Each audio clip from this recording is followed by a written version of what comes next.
الحميدية الصلاة والسلام على سيدنا ونبينا محمد صلى الله عليه وسلم وعلى آله وصحبه أجمعين إلى يوم الدين. رب اشرح لي صدري ويسر لي أمري واحلل عقدة من لساني يفقهوا قولي. ربنا زدنا علما وارزقنا فهما.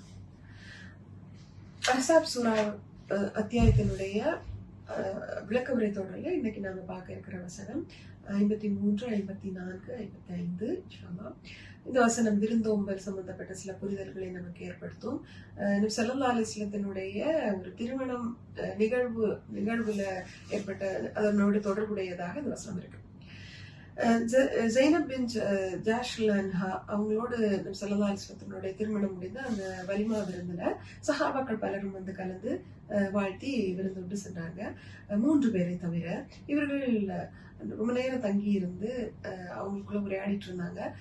நபி ஸல்லல்லாஹு அலைஹி வஸல்லத்துக்கு ஒரு நேரத்துக்கு அப்புறமா அது வந்து ஒரு நெருக்கடி சங்கடமாக இருந்தது, கொஞ்சம் நெருக்கடி கொடுக்கக்கூடியதாக இருந்தது. எப்படி இதை அவங்க கிட்ட சொல்லணும் அப்படின்னு தெரியாம கொஞ்சம் சங்கடமா ஃபீல் பண்ணாங்க நபி ஸல்லல்லாஹு அலைஹி வஸல்லம். அந்த நேரத்துலதான் அல்லாஹ் சுப்ஹானஹு வ தஆலா தன்னுடைய நபியின் சார்பாக இந்த வசனத்தை அருள்றான். உங்களின் இந்த செயல் நபிக்கு வேதனை அளிக்கிறது, ஆயினும் வெட்கத்தின் காரணமாக அவர் உங்களிடம் சொல்வதில்லை, ஆனால் அல்லாஹ்வோ சத்தியத்தை கூற வெட்கப்படுவதில்லை அப்படின்னு அல்லாஹ் சொல்றான். இங்க நாம கற்றுக்கொள்ளக்கூடிய பாடம் அப்படிங்கிறது, பிற மனிதர்கள் அவர்கள் எவ்வளவு நெருக்கமானவர்களாக இருந்தாலுமே அவர்களுடைய அந்த பிரைவசி அந்த பிரைவசி, அவங்களுடைய நேரம், அவங்களுடைய அந்த சூழலுக்கு நாம வந்து மரியாதை கொடுக்கணும். அதை நாம இடையூறு செய்யற மாதிரி எந்த செயலையும் ஈடுபடக்கூடாது.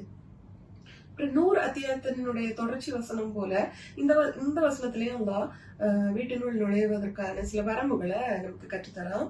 அதுவும் ஒரு விசேஷ வீடு, அதுல அழைப்பு இல்லாம அங்க போகக்கூடாது, அனுமதி இல்லாம நம்ம போகக்கூடாது.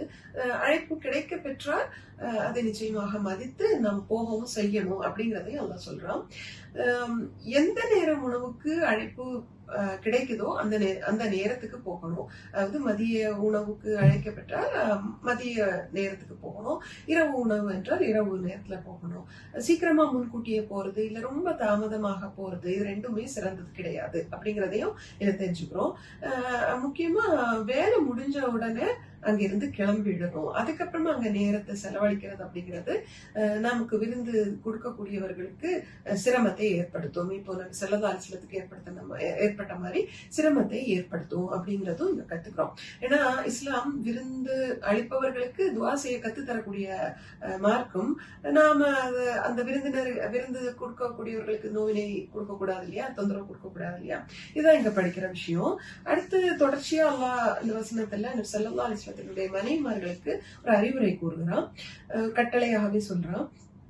இந்த வசனம் இறங்குறதுக்கு முன்னாடியே உமர் நபி ஸல்லல்லாஹு அலைஹி வஸல்லத்திட்ட, யா ரசூலுல்லாஹ், உங்களை பாக்குறதுக்கு இப்ப நிறைய பேர் வந்துட்டு இருக்காங்க, நல்லவங்களும் வராங்க கெட்டவங்களும் வராங்க, அதனால கண்ணியம் இருந்தா உங்களுடைய மனைவிமார்களை நீங்க முழுமையாக ஹிஜாபை பேணுறதுக்கு சொன்னா ரொம்ப சிறந்ததாக இருக்கும் அப்படின்னு சொல்றாங்க.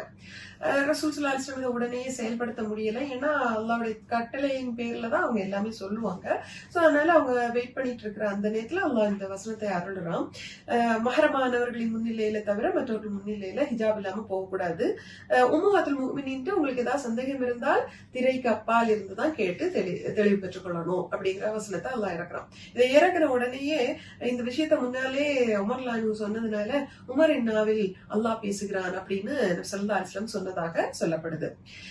அல்லாஹ் இந்த வசனத்துல சொல்றப்போ இதா சஅல்துமுஹுன்ன மதாஅன் அப்படிங்கிற வார்த்தைக்கான புரிதல் என்னன்னா, அது ஒரு பொருள், சின்ன பொருளாக இருந்தாலும் சரி, ஒரு உதவியாக இருந்தாலும் சரி, ஒரு அறிவுரையாக இருந்தாலும் சரி, ஃபஸ்அலுஹுன்ன மின் வராஇ ஹிஜாப், எதுவாக இருந்தாலுமே திரைக்கு அப்பால் இருந்து தான் நீங்க கேட்கணும். அவங்களுக்கு நேரடியா ஃபேஸ் பண்ணி அவங்கள்ட்ட நீங்க கேட்க கூடாது அப்படிங்கிறது தான். இது உங்கள் உள்ளங்களுக்கும் அவர்கள் உள்ளங்களுக்கும் சிறந்தது, மிக தூய்மையானது அப்படின்னு அல்லாஹ் சொல்லிப்பான். நபி ஸல்லல்லாஹு அலைஹி வஸல்லத்துக்கு நோவினை ஏற்படுத்தாத ஒரு விஷயமாக அல்லாஹ் இந்த வசனத்தை அருளியிருப்பான். இனி அடுத்து ஒரு கட்டளை, நம் ஸல்லல்லாஹு அலைஹி வஸல்லத்தினுடைய மனைவிமார்களை இனி யாரும் திருமணம் செய்யக்கூடாது. ஏன் அப்படின்னா அவங்க நம்பிக்கையாளர்களின் அன்னையர் ஸ்தானத்துல இருக்கிறாங்க.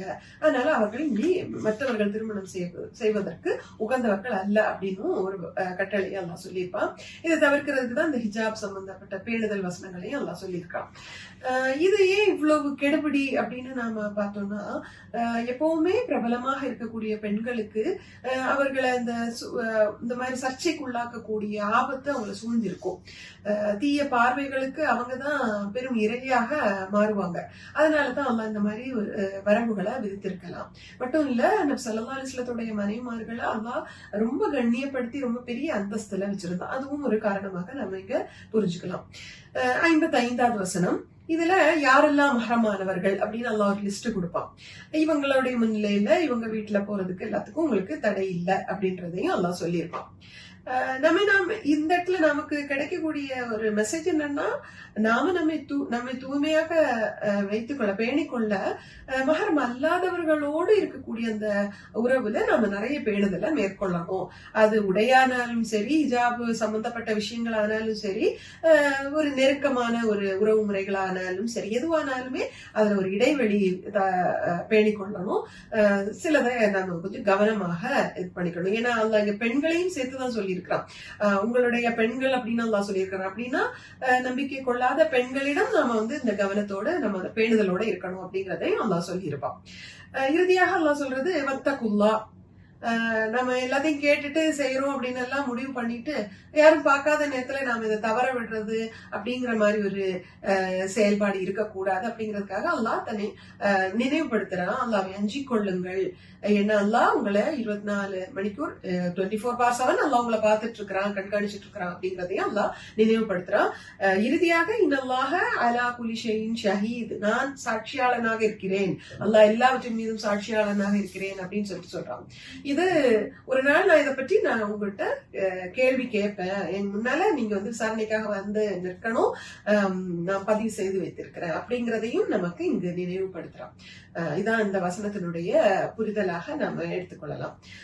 அல்லாஹ் சுப்ஹானஹு வ தஆலா நம்ம அனைவருக்கும் இங்கு கற்றதின் சரியான புரிதலையும் அதை செயல்படுத்தவும் அதை பேணிக்கொள்ளவும் நல்ல பக்குவத்தையும் உதவியையும் செய்வானாக. ஆமீன். வாஹிர் தஅவானா அல்ஹம்துலில்லாஹி ரப்பில் ஆலமீன். அஸ்ஸலாமு அலைக்கும்.